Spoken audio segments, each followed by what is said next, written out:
정수의 시사 톡톡톡. 최근 이슈를 짧고 쉽고 간단하게 보는 시간이 돌아왔습니다. 일본 자위대에 이어 오늘은 적기지 공격 능력에 대해 다루어 보겠습니다. 1946년 8월 1일 2차 세계대전 패전국이자 전범국인 일본은 의회에서 전쟁을 포기하는 헌법 개정안을 발표합니다. 무력 행사와 전쟁을 포기한다고 규정한 평안법 구조 1항과 2항. 평안법에 근거한 전수방위 원칙에는 공격을 받을 경우에만 방위력 행사가 가능하다고 명시되어 있습니다. 하지만 현재 일본은 전수방위 원칙조차 무시한 채 적기지 공격 능력을 허용하며 또 한 번의 군국주의 부활 책동을 준비하고 있습니다. 적기지 공격 능력이란 무엇일까요? 적기지 공격 능력은 일본을 공격하는 탄도미사일을 상대국 영역에서 저지하는 개념으로 적국의 미사일 발사 기지 등을 공격하는 원거리 정밀 타격 수단 등의 보유를 의미합니다. 사실상 공격을 당하기 전 적국의 미사일 발사 기지 등 거점을 타격하는 능력인 셈인데요. 평안법이 기반을 둔 전수방위 원칙에 위배되어 일본 내에서도 논란이 큰 상황입니다. 지난 12월 18일 일본 정부는 국무회의에서 상대의 공격 범위 밖에서 쏠 수 있는 스탠드오프 미사일과 미사일 요격 능력을 갖춘 신형 이지스함 두 척도 새로 건조하기로 결정했습니다. 현재 사거리 150에서 200km가량인 12식 지대함 유도탄의 사거리를 5년에 걸쳐 1000km로 늘리고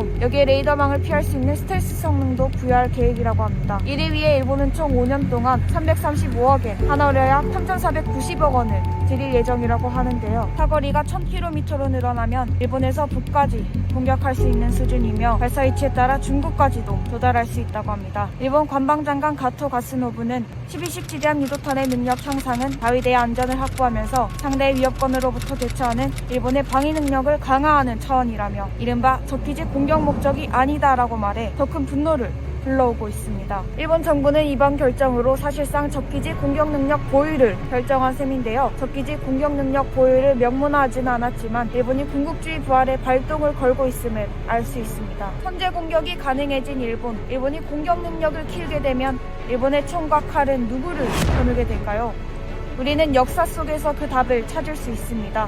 20세기 대동아 공영권을 노리며 조선을 침략한 일본을 우리는 잊을 수 없습니다. 그리고 21세기 한반도 지침야욕을 노고라 하는 일본의 군국주의 부활 책동에 한반도에 또다시 전쟁의 먹구름이 밀려오고 있습니다. 적기지 공격 능력 보유에 대한 논란은 예전부터 계속 존재해왔습니다. 일본 정부는 2017년 말 북의 탄도미사일 공격 가능성 등에 대비한다는 명분을 내세워 미국산 이지스 어쇼 2기 도입을 추진해왔습니다. 내부의 문제를 덮기 위해 외부의 문제, 특히 침략 전쟁을 이용하는 건 제국주의가 정치적 위기를 타개하고 지지층을 결집시키려는 전형적인 술책입니다. 사학 스캔들 논란을 무마하기 위해 북미사일을 명분으로 적기지 공격 능력 보유를 주장하는 군국주의 책동에 불과합니다.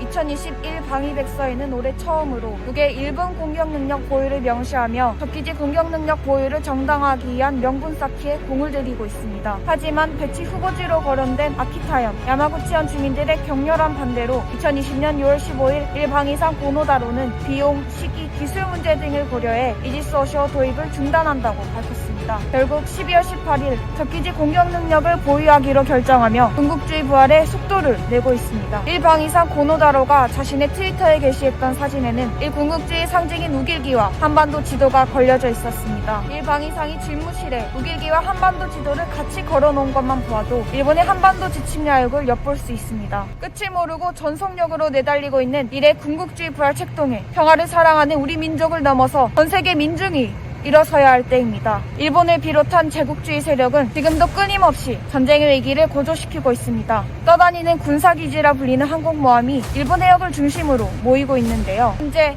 동북아에 모여있는 항공모함은 총 3척, 미국의 핵항모 에나폴리스 스크랜턴, 시어도어 루즈벨트 항모가 이미 배치되어 있고 12월에 1개, 1월에 다른 1개의 전함이 추가된다고 합니다. 1월에는 영국 핵항모 퀸 엘리자베스 항모전단이 일본에 상시 주둔하고 프랑스 핵잠 잔다르크함을 파견하는 데 이어 독일까지 군함 프리기탐을 파견하겠다고 하고 있는 상황입니다. 제국주의 나라들의 각종 전략 자산이 일본 해역을 중심으로 집결하며 그 어느 때보다도 전쟁의 위기가 고조되고 있는 지금 한반도는 전쟁의 중심에 있습니다. 동북아에 고조되고 있는 전쟁 정세 속 미국과 일본은 동맹을 더욱 굳건히 해나가고 있습니다. 10월에는 킨소드 미일 합동 해상 연습, 11월에는 퍼드 4개국의 합동 군사 연습, 그리고 12월 달에는 야마사쿠라 미일 연합지에서 연습이 자행되었습니다. 야마사쿠라는 국상자위대와 미 육군의 공동 연습으로는 최대 규모로 이번이 79번째 훈련이라고 합니다. 16일에는 미 폭격기 비원비가 일항공 자위대와 동해, 동중국해, 오키나와 해상에서 연합훈련을 실시했습니다. 죽음의 백조라 불리는 비원비가 자위대와 연합훈련을 실시한 것은 지난 4일에 이어 2주 만입니다. 훈련에 대동된 폭격기의 수도 한 대에서 2대로 늘어났습니다. 미국과 중국과의 갈등이 최고조로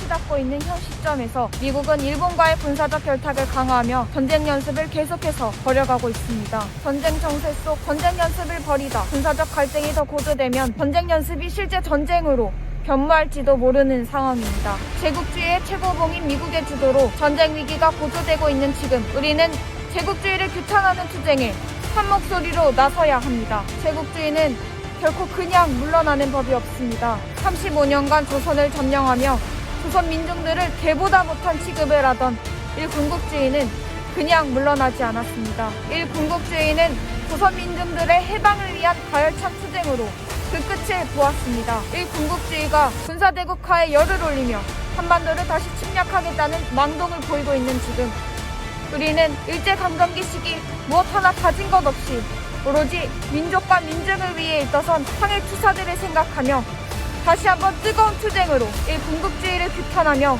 이 땅의 평화를 위해 계속 투쟁해 갈 것입니다. 할머니들이 원했던 전쟁 없는 평화로운 세상은 전쟁의 먹구름을 들이우는 제국주의 세력을 몰아낼 때에만이 가능합니다. 한반도에 평화가 찾아오는 그날까지 그럼 없이 계속해서 투쟁해 가겠습니다. 투쟁! 이상으로 옥구슬의 시사 톡톡톡 적기지 공격 능력 편 마치겠습니다. 안녕.